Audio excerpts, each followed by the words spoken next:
వాడు సింగ అనేవాడు. వాడు ఊళ్ళేరా చూద్దాం, కంగారు పడుకో, ఇంకో దారి ఉంటుంది అని పక్కకి వెళ్ళాడు. ఆ పర్వత ప్రాంతంలో తిరుగుతూ ఉంటే ఇంకో దారి కనపడదు. వాడు కనపడి రంగా వీ గాట్ ఇట్, మనకు దొరికాడురా, ఇంకో దారి దొరికినాడు. ఏమిటా దారి అంటే అక్కడ ముత్యాలు అక్కడక్కడ జారి పడి ఉన్నాయి. వాడు ఆలోచించాడు, మెదడుకు బదులు పెట్టి ముత్యాలు ఎందుకున్నాయి ఇక్కడ? హిమాలయ పర్వతాల కొండ చర్యల మార్గాలలో ఇది మన అమర్నాథ్ గుహకి వెళ్ళే దారి అని చెప్తారు. అటువంటి ముత్యాలు ఎందుకుంటాయండి? ఆడవాళ్ళు ఎవరైనా అక్కడికి వెళితే ముత్యాల దండలు మెడలో ఉంటే జారిపోతే ఉండరు. అక్కడికి ఎవరు వెళ్ళరా. గవర్నమెంట్ బళ్ళు దుబ్బల బళ్ళు చదువుకున్నాడు వాడు. శుభ్రమైన తెలివితేటలు ఉన్నాయి వాడు. ఎందుకంటే పుస్తకాలు చూసి ఆలోచించే రకం కాదు వాడు, మస్తకంలో ఉన్నాయి వాడు తెలివితేటలనే. ఆ ఏనుగు కుంభస్థలంలో ముత్యాలు కూడా ఉంటాయి. చాలా మందికి తెలియదు ఆ విషయం. ముత్యాలు ఏనుగు కుంభస్థలంలో ఉంటాయి. ముత్యపు చెప్పల్లోంచి స్వాతి చెరుకులు పడినప్పుడు పడతాయి. చెరుకు గడలకి బయట ఉంటాయి, వెదురు గడలకి లోపల ఉంటాయి. అనంతపురం జిల్లా పెనుగొండలో ఇప్పటికీ ముత్యాల చెరుకు గడల విత్తనం ఉంది నిన్నమన్నటి వరకు. బీటీ వంకాయలు, బీటీ పత్తి వచ్చాక ఇది కూడా అమెరికా ఇవ్వబడు. ఆ వంకర టింకర గోడలో ముత్యాలు ఇరుక్కుంటాయి సహజంగా. అవి ఇక్కడ రాలిపడ్డాయి. ఎందుకు రాలిపడ్డాయి?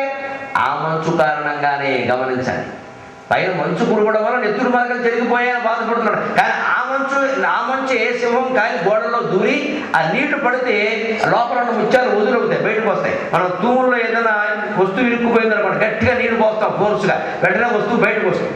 అందుకని ఈ గోడల్లోకి నీళ్లు వెళ్ళేసరికి ఆ ముత్యాలు బయటకు వచ్చాయి. అంటే కాళిదాసు ఏం చెబుతున్నాడు? ఏ మంచు కారణంగా నెత్తుడి మరకలు చెరిగిపోయాయి, దారిపోయిందని బాధపడుతున్నావో ఆ మంచు కారణంగానే ముత్యాల దారి నీకు ఏర్పడింది కదా, ఎందుకు బాధపడుతున్నావు మిత్రమా? రెండో దారి నీ కోసం సిద్ధంగా ఉంది అని కాళిదాసు చెప్పడం లేదన్నమాట. ఒక దారి పోయిందని బాధపడతాను, పైగా ముసుగుపోయింది నెత్తుడి మరకల మార్గం నీ కోసం తెరుచుకుని ఉన్నది.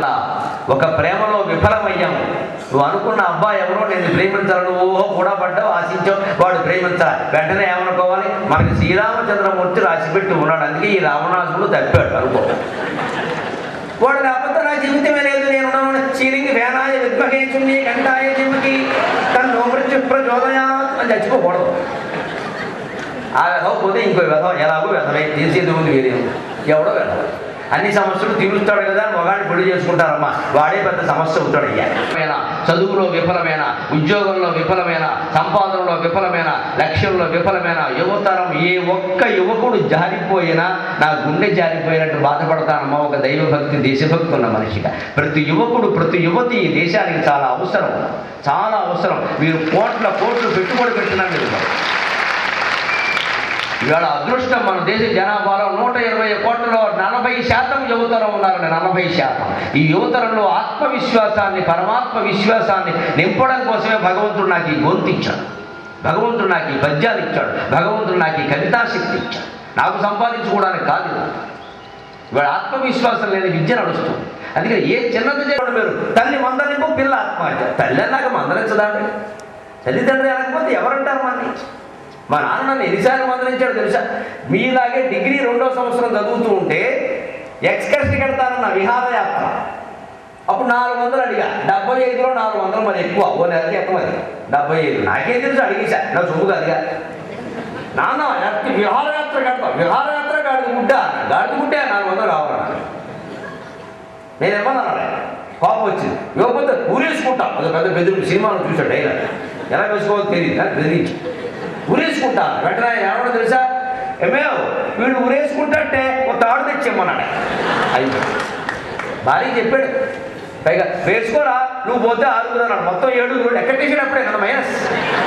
ఇంకా అలా పెంచాడు కాబట్టే నా తండ్రి నేనంత ధైర్యంగా ఉన్నాను. అలా నా తండ్రి నాకు లొంగిపోయి తనకి లేకపోయినా అప్పు చేసి 400 తెచ్చుంటే నా తండ్రి నేను లోకువు కట్టి ఉండేవాడిని ఖచ్చితంగా. జీవితం అంతా అలాగే కోరికలు తీరుండాలంటే వాడు. అలాంటి తండ్రి కాదు నాకు, అలాంటి తల్లి కాదు.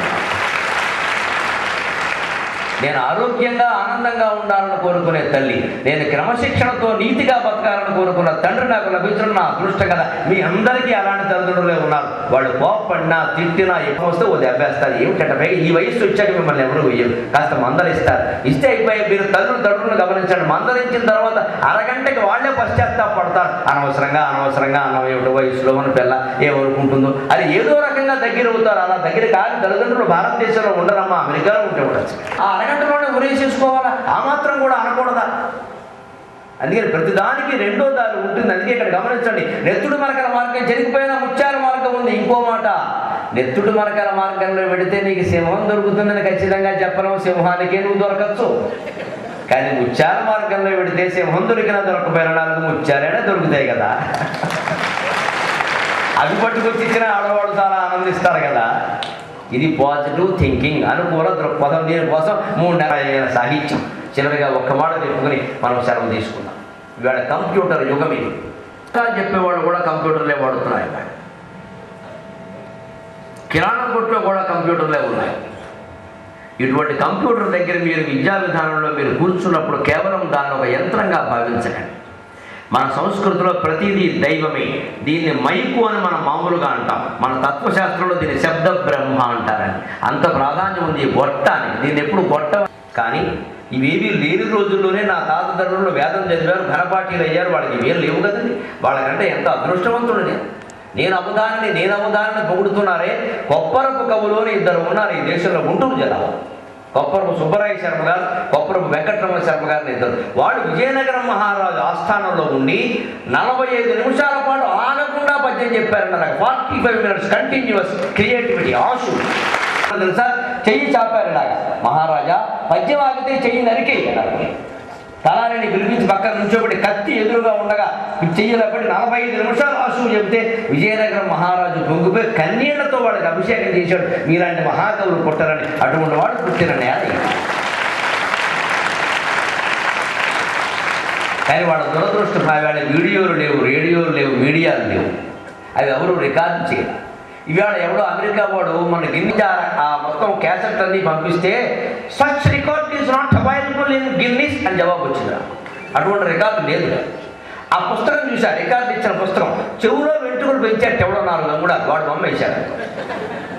చెవులో వెంట్రుకలు ఇటో 4 అంగుళాలు. పూర్వం వాడు ఎవడో 3 అంగుళాలు పెంచాట, వీడు 4 అంగుళాలు పెంచాడు. నేను అనుకున్నా అనవసరంగా సహస్రావధానం చేశాను. చెవులో వెంట్రుకలు పెంచుంటే నా బొమ్మ అందులో వచ్చేది. దిక్కుమాలిన రికార్డులన్నీ బయలుదేరుతుంటే ఇటువంటి పనులే చేస్తారు యువతలు. కానీ రికార్డులు అవి కాదు. కొప్పరపు కవులది రికార్డు, తిరుపతి వెంకట కవులది రికార్డు. ఆ రోజు ఆడియో ప్రచారం ఎందుకు కాదు. కానీ వాళ్ళు ఈ ప్రచారాలు కోరుకోవాలా.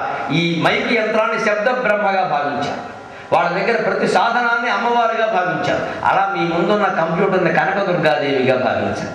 అది ఒక దివ్య సాధనం, ఒక దేవుడు తప్పితే అది యంత్రం కాదు. యంత్రం అనుకుంటే మీరు అది కాస్త ఆగిపోయేసరికి బాధగా. అందుకే నేను కంప్యూటర్ మీద దండకం రాశాను. దాన్ని ఒకసారి వినిపించి సరదాగా యువతరం కోసం అప్పుడు జన్మ తీసుకుంటాను.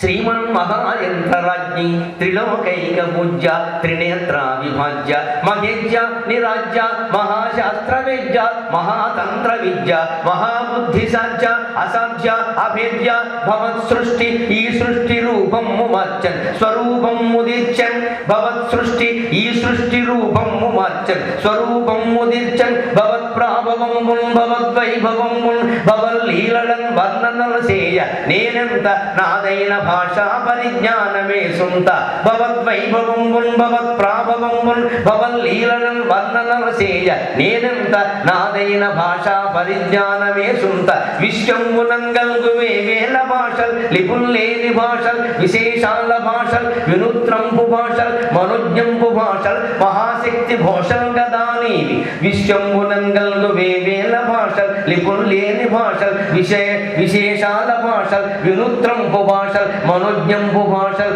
మహాశక్తి ఘోషల్ గదా నేవి పాస్కల్లు లోటస్సు దీవేసు బేసిక్కు కోబల్ వరాకిల్లు C+++ నిత్యాది భాషా ప్రపంచంబు స్వాధీనమౌ నీకు స్వరాజ్యమౌ నీకు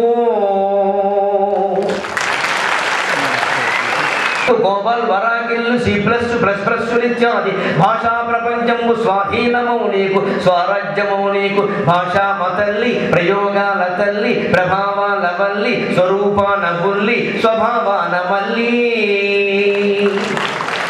భాషామ తల్లి ప్రయోగాల తల్లి ప్రభావాల వల్లి స్వరూపాన బుల్లి స్వభావాన వల్లి భవద్వ్యాప్తినోహింపశక్యం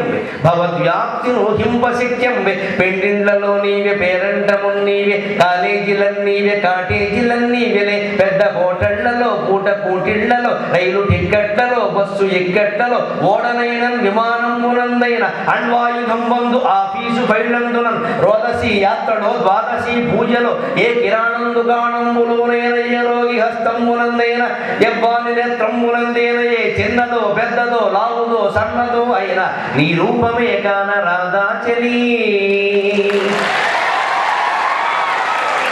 పెళ్ళిళ్ళలో నీవే, పేరంటము నీవే, కాలేజీలన్నీవే, కాటేజీలన్నీవెలే, పెద్ద హోటళ్లలో పూట కోటిళ్లలో రైలు టిక్కెట్లలో బస్సు ఇక్కట్లలో ఓడలైన విమానం పోనందైన అణ్వాయుధం మందు ఆఫీసు బయలందునం రోదశి యాత్రలో ద్వాదశి పూజలో ఏ కిరాణందు కాణందులోనైన ఎవ్వాని హస్తంబునందేన ఏ రోగి దేహంబునందేన ఏ చిన్నదో పెద్దదో లావుదో సన్నదో అయిన నీ రూపమే కాన రాధాచలి. భవద్దివ్యగాథావళిని చెప్పుకోసాగిన వత్సరం శతాబ్దులు సహస్రాబ్దులైన సమర్థంబులనే మహాదేవి కంప్యూటర్ పేర ఆవిర్భవం పొందినా నీవు. ఆరైన వేదంబవే నీవు, ఏడైన శాస్త్రంబవే నీవు. అణ్వాది బ్రహ్మాండ యంత్రం వనం నీ జగజ్జంత్రమే గాది. అణ్వాది బ్రహ్మాండ యంత్రం వనం నీ జగజ్జంత్రమే గాది. సర్వం సహామండలం ముందు సర్వంబు నీయందు నిక్షిప్తమై ఉండగా, సర్వం సహామండలం ముందు సర్వంబు నీయందు నిక్షిప్తమై ఉండగా, ధారుణి గర్భిణి చారిణి దుర్భిణి ధారుణి దేవి కంప్యూటర్ అమ్మ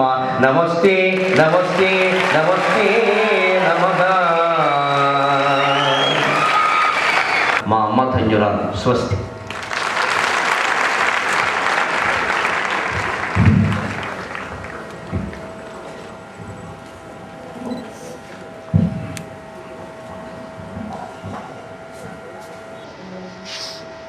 సరస్వతి పుత్రుడు మన మధ్య కాసేపు గడపడానికి ఈరోజు మన దగ్గరికి రావడం మా విద్య. మీరు గమనించండి, ఒక పట్టాభిరామ్ గారు మాట్లాడిన 2.5 గంటల సేపు పిల్లల్ని కట్టిపెట్టి వాళ్ళ పర్సనాలిటీ డెవలప్మెంట్ మీద చాలా ఇంప్రెసివ్గా మాట్లాడిన, ఆ తర్వాత వచ్చినటువంటి వక్తలు చెప్పిన మీలో ఆత్మవిశ్వాసాన్ని పెంపొందించేందుకు ఇంకా ఇంతకు మించిన ఉదాత్తమైనటువంటి వ్యక్తిత్వ వికాస శిక్షణ కేంద్రం ఒకటి ఉంది. And I profusely thank the guest of the day. వీరిని సన్మానించడానికి మా కళాశాల చైర్మన్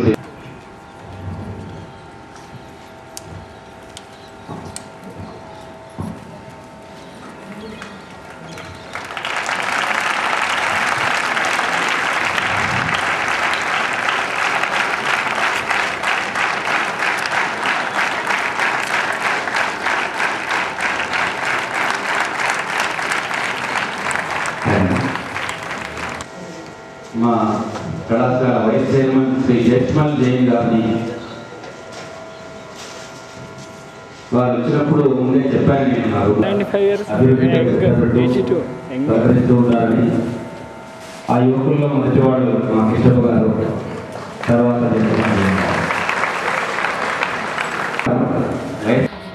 నరసింహులు గారు,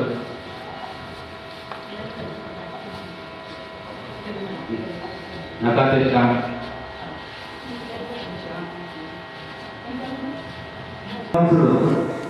మన సన్మానాన్ని అందుకోలేదు. వారిని నిన్న రిటైర్డ్ ప్రిన్సిపల్కి జరిగిన సన్మానంలో ఆయన లేరు. కారణం ఏమంటే గురువు గారిని తీసుకురావడానికి ఆయన వెహికల్లో గుంటూరుకి వెళ్ళి వారిని తీసుకురావడానికి వెళ్ళారు.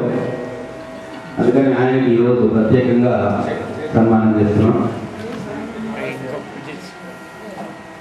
శ్యామ్ ప్రసాద్ సార్ ఈ కళాశాల పూర్వ విద్యార్థి. చాలా మంది అపూర్వ విద్యార్థులు ఆయన. కొంచెం సైడ్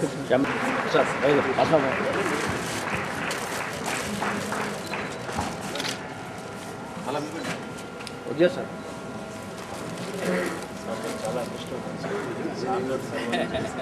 మన